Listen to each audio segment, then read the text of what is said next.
আসসালামু আলাইকুম।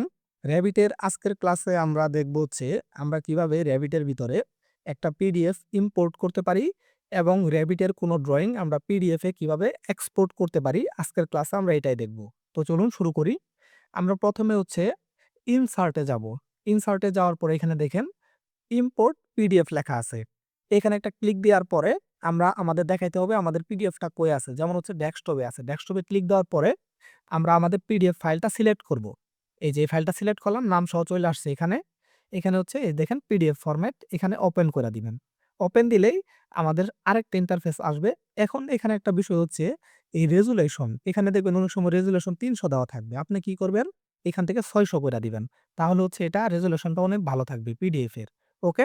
আর এখানে যদি আপনার অনেকগুলা পিডিএফ থাকে তাহলে অনেকগুলা পিডিএফ এখানে আপনার শো করত। ওকে? যে কারণে আমাদের একটা, সেই কারণে একটাই শো করতেছে। এখান থেকে ওকে কইরা দিলাম। ওকে করার পরে একটু লোড নিবে। লোড নেওয়ার পরে আমাদের পিডিএফটা কিন্তু এই যে চলে আসছে দেখেন। এখন আমরা কোন জায়গায় বসাবো জাস্ট সিলেক্ট করে ওখানে একটা ক্লিক দিব। ক্লিক দিলেই দেখেন এখানে কিন্তু বইসা গেছে। এখন আপনার পিডিএফ আসার পরে সর্বপ্রথম যে কাজটা আমি একটু এক্সট্রা কিছু বইলা দেই। সেটা এটাকে ১ম এ আপনার স্কেল করে নেওয়া। এটা পিডিএফ আসার পরে এটার স্কেল ঠিক থাকবে না। যেমন এখানে আছে কি ৪ ফিট। তো সেই ক্ষেত্রে দেখেন আমি যদি এটা মাপি, এখানে কিন্তু ৪ ফিটের বেশি দেখাবে। এই দেখেন ৫ ফিট ১০ ইঞ্চি দেখাচ্ছে। তো সেই ক্ষেত্রে আপনারা এটা কিন্তু স্কেল করে নিবেন। ওকে? তো আরেকটা বিষয় এটা আনার পরে সাথে কি করবেন, স্কেল করার পরে যে কাজটা এটাকে পিন কইরা দিবেন এখান থেকে। এই যে পিন করে দিলে এটা নড়াচড়া করবে না। মানে আপনার ড্রইং করার সময় এটা যদি নড়াচড়া কইরা ফেলে তখন কিন্তু আপনার ড্রইংটা নষ্ট হয়ে যাবে বা এটা আবার ঠিক জায়গায় বসবে না। তো সেই ক্ষেত্রে পিন কইরা দিবেন। ওকে? এটা কাজ। আমি এটাকে আনপিন কইরা দেই। তো মূলত বুঝতে পারছেন আমরা কিভাবে এটাকে ইম্পোর্ট করলাম পিডিএফটাকে। এখন আমরা কি করব, একটা ড্রইং আমরা এক্সপোর্ট করব পিডিএফ। এটা আমি ডিলিট কইরা দেই এখান থেকে। এখানে ক্লিক দেওয়ার পরে যে ডিলিটে ক্লিক দিলে ডিলিট। ওকে? বা আপনি সরাসরি ডিলিট বাটনে ক্লিক দিলেও ডিলিট হয়ে যাবে। এখন আমি এখান থেকে শর্টকাটে ধরেন একটা এমনি একটা ড্রইং আমি এখান থেকে তৈরি করলাম। ওকে? এই যে এখান থেকে জাস্ট আমি বুঝানোর জন্য আর কিছুই না। এখান থেকে যদি একটু দরজা জানালা আমি নিয়া নেই। এই যে দরজা দিয়া দেই এখানে। ওকে? দিয়া দিলাম।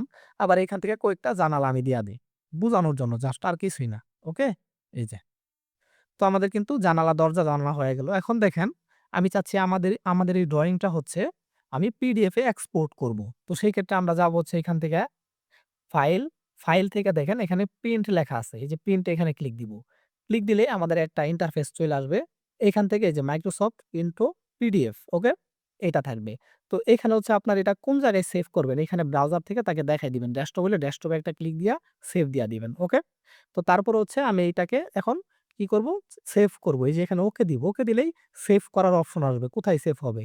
এই যে ডেস্কটপ, এখানে একটা ক্লিক দিয়া দিব। ওকে? দেওয়ার পর এখানে আমি নাম দেয়া দেই যদি, এখানে নাম দিলাম 999। ওকে?